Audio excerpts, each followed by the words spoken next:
কিয়ামতের ওই কঠিন ময়দানে 7 শ্রেণীর ব্যক্তিকে রব্বুল আলামিন তার আরশের নিচে ছায়া দিবেন।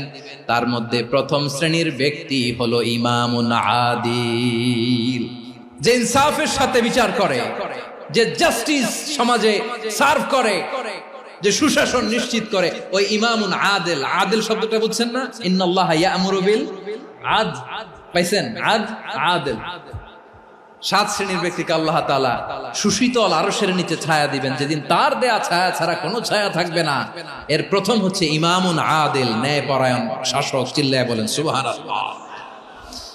আবার বিশ্বনবী বললেন, ইন্নাল মুকসিতিনা ইনদাল্লাহি আলা মানাবিরা মিন নূর আন ইয়ামিনির রহমান। কিয়ামতের দিন যারা ন্যায় পরায়ণ হিসেবে আল্লাহর সামনে দাঁড়াবে, কিয়ামতের দিন রব্বুল আলামিন তার আরশের ডান দিকে ওই ন্যায় পরায়ণ লোকদের জন্য আরশের ডান দিকে একটা